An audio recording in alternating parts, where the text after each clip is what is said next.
بسم اللہ الرحمن الرحیم۔ السلام علیکم۔ روایت ہے کہ جب فرعون مغا اپنے لشکر کے دریائے نیل میں غرق ہو گیا اور حضرت موسیٰ علیہ السلام کو بنی اسرائیل کے ساتھ مصر میں قرار نصیب ہوا تو ایک دن موسیٰ علیہ السلام کا اللہ تعالیٰ سے اس طرح مکالمہ شروع ہوا۔ حضرت موسیٰ علیہ السلام: خداوند، تیرے بندوں میں سے سب سے زیادہ تجھ کو محبوب کون سا بندہ ہے؟ اللہ تعالیٰ جو میرا ذکر کرتا ہے اور مجھے کبھی فراموش نہ کرے۔ حضرت موسیٰ علیہ السلام: سب سے بہترین فیصلہ کرنے والا کون ہے؟ اللہ تعالیٰ جو حق کے ساتھ فیصلہ کرے اور کبھی بھی خواہش انسانی کی پیروی نہ کرے۔ حضرت موسیٰ علیہ السلام: تیرے بندوں میں سب سے زیادہ علم والا کون ہے؟ اللہ تعالیٰ جو ہمیشہ اپنے علم کے ساتھ دوسروں سے علم سیکھتا رہے تاکہ اس طرح اسے کوئی ایک ایسی بات مل جائے جو اسے ہدایت کی طرف رہنمائی کرے یا اس کو ہلاکت سے بچا لے۔ حضرت موسیٰ علیہ السلام: اگر تیرے بندوں میں کوئی مجھ سے زیادہ علم والا ہو تو مجھے اس کا پتہ بتا دے۔ اللہ تعالیٰ: خضر تم سے زیادہ علم والا ہے۔ حضرت موسیٰ علیہ السلام: میں انہیں کہاں تلاش کرو؟ اللہ تعالیٰ: ساحل سمندر پر چٹان کے پاس۔ حضرت موسیٰ علیہ السلام: میں وہاں کیسے اور کس طرح پہنچو؟ اللہ تعالیٰ: تم ایک ٹوکری میں ایک مچھلی لے کر سفر کرو، جہاں وہ مچھلی گم ہو جائے بس وہی خضر سے تمہاری ملاقات ہوگی۔ اس کے بعد حضرت موسیٰ علیہ السلام نے اپنے خادم اور شاگرد حضرت یوشع بن نون بن افرائم بن یوسف علیہ السلام کو اپنا رفیق سفر بنا کر مجمع البحرین کا سفر فرمایا۔ حضرت موسیٰ علیہ السلام چلتے چلتے جب بہت دور چلے گئے تو ایک جگہ سو گئے۔ اسی جگہ مچھلی ٹوکری میں سے تڑپ کر سمندر میں کود گئی اور جس جگہ پانی میں ڈوبی وہاں پانی میں ایک سوراخ بن گیا۔ حضرت موسیٰ علیہ السلام نیند سے بیدار ہو کر چلنے لگے۔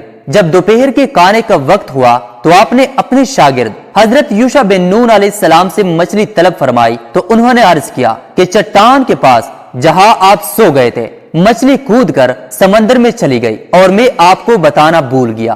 آپ نے فرمایا کہ ہمیں تو اس جگہ کی تلاش تھی۔ بہرحال پھر آپ اپنے قدموں کی نشانات کو تلاش کرتے ہوئے اس جگہ پہنچ گئے جہاں حضرت خضر علیہ السلام سے ملاقات کی جگہ بتائی گئی تھی۔ وہاں پہنچ کر حضرت موسیٰ علیہ السلام نے دیکھا کہ ایک بزرگ کپڑوں میں لپٹے ہوئے بیٹھے ہیں۔ جب حضرت موسیٰ علیہ السلام نے ان کو سلام کیا تو انہوں نے تعجب سے فرمایا کہ اس زمین پر سلام کرنے والے کہاں سے آ گئے؟ پھر انہوں نے پوچھا کہ آپ کون ہیں؟ تو آپ نے فرمایا کہ میں موسیٰ ہوں۔ تو انہوں نے دریافت کیا کہ کون موسیٰ؟ کیا آپ بنی اسرائیل کے موسیٰ ہیں؟ تو آپ نے فرمایا کہ جی ہاں۔ تو حضرت خضر علیہ السلام نے کہا کہ اے موسیٰ، مجھے اللہ تعالیٰ نے ایک ایسا علم دیا ہے جس کو آپ نہیں جانتے اور آپ کو اللہ تعالیٰ نے ایسا علم دیا جس کو میں نہیں جانتا۔ مطلب یہ تھا کہ میں علم اسرار جانتا ہوں جس کا آپ کو علم نہیں، اور آپ علم الاشرار جانتے ہیں جس کو میں نہیں جانتا۔ پھر حضرت موسیٰ علیہ السلام نے فرمایا کہ اے خضر، کیا آپ مجھے اس بات کی اجازت دیتے ہیں کہ میں آپ کے پیچھے پیچھے چلوں تاکہ اللہ تعالیٰ نے آپ کو جو علوم دیے ہیں آپ کچھ مجھے بھی تعلیم دے؟ تو حضرت خضر علیہ السلام نے کہا کہ آپ میرے ساتھ صبر نہ کر سکیں گے۔ حضرت موسیٰ علیہ السلام نے فرمایا کہ میں انشاءاللہ تعالی صبر کروں گا اور کبھی بھی کوئی نافرمانی نہیں کروں گا۔ حضرت خضر علیہ السلام نے کہا کہ شرط یہ ہے کہ آپ مجھ سے کسی بات کے متعلق کوئی سوال نہ کریں یہاں تک کہ میں خود آپ کو بتا دوں۔ غرض اس عہد و معاہدے کے بعد حضرت خضر علیہ السلام نے حضرت موسیٰ اور یوشع بن نون علیہ السلام کو اپنے ساتھ لے کر سمندر کے کنارے کنارے چلنا شروع کر دیا، یہاں تک کہ ایک کشتی پر نظر پڑی اور کشتی والوں نے ان تینوں صاحبان کو کشتی پر سوار کر لیا اور کشتی کا کرایہ بھی نہیں مانگا۔ جب یہ لوگ کشتی میں بیٹھ گئے تو حضرت خضر علیہ السلام نے اپنے جولے میں سے کلہاڑی نکالی اور کشتی کو پاڑ کر اس کا ایک تختہ نکال کر سمندر میں پھینک دیا۔ یہ منظر دیکھ کر حضرت موسیٰ علیہ السلام برداشت نہ کر سکے اور حضرت خضر علیہ السلام سے یہ سوال کر بیٹھے کہ کیا تم نے اسے اس لیے چیرا کہ اس کے سواروں کو ڈبا دو؟ بے شک یہ تم نے بری بات کی۔ حضرت خضر علیہ السلام نے کہا کہ کیا میں نے آپ سے کہہ نہیں دیا تھا کہ آپ میرے ساتھ صبر نہ کر سکیں گے؟ حضرت موسیٰ علیہ السلام نے معذرت کرتے ہوئے فرمایا کہ میں نے بھول کر سوال کر دیا، لہٰذا آپ میری بھول پر گرفت نہ کیجیے اور میرے کام میں مشکل نہ ڈالیے۔ پھر یہ حضرات کچھ دور آگے کو چلے تو حضرت خضر علیہ السلام نے ایک نابالغ بچے کو دیکھا جو اپنے ماں باپ کا اکلوتا بیٹا تھا۔ حضرت خضر علیہ السلام نے گلا دبا کر اور زمین پر پٹک کر اس بچے کو قتل کر ڈالا۔ یہ ہوش ربا خونی منظر دیکھ کر حضرت موسیٰ علیہ السلام میں صبر کی تاب نہ رہی اور آپ نے ذرا سخت لہجے میں حضرت خضر علیہ السلام سے کہہ دیا۔ موسیٰ علیہ السلام نے کہا، کیا تم نے ایک ستری جان بے کسی جان کے بدلے قتل کر دی؟ بے شک تم نے بہت بری بات کی۔ حضرت خضر علیہ السلام نے پھر یہی جواب دیا کہ کیا میں نے آپ سے یہ نہیں کہہ دیا تھا کہ آپ ہرگز میرے ساتھ صبر نہ کر سکیں گے؟ حضرت موسیٰ علیہ السلام نے فرمایا کہ اچھا، اب اگر اس کے بعد میں آپ سے کچھ پوچھو تو آپ میرے ساتھ نہ رہیے گا۔ اس میں شک نہیں کہ میری طرف سے آپ کا عذر پورا ہو چکا ہے۔ پھر اس کے بعد ان حضرات نے ساتھ ساتھ چلنا شروع کر دیا، یہاں تک کہ یہ لوگ ایک گاؤں میں پہنچے اور گاؤں والوں سے کانا طلب کیا، مگر گاؤں والوں میں سے کسی نے بھی ان صالحین کی دعوت نہیں کی۔ پھر ان دونوں نے گاؤں میں ایک گرتی ہوئی دیوار پائی تو حضرت خضر علیہ السلام نے اسم اعظم پڑھ کر دیوار سیدھی کر دی۔ حضرت موسیٰ علیہ السلام گاؤں والوں کی بد اخلاقی سے بیزار تھے ہی آپ کو غصہ آ گیا، برداشت نہ کر سکے اور یہ فرمایا، ترجمہ، تم چاہتے تو اس پر کچھ مزدوری لے لیتے۔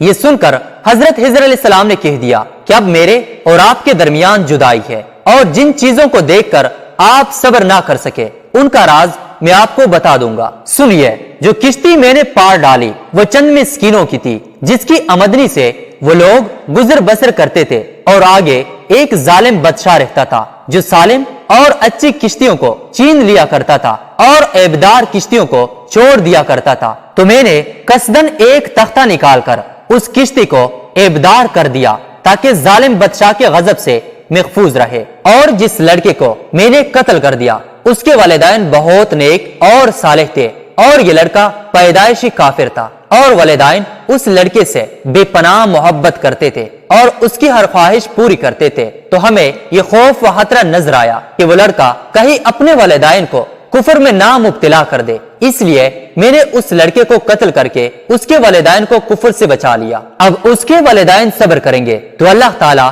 اس لڑکے کے بدلے میں اس کے والدین کو ایک بیٹی عطا فرمائے گا جو ایک نبی سے بیاہی جائے گی، اور اس کے شکم سے ایک نبی پیدا ہوگا جو ایک امت کو ہدایت کرے گا۔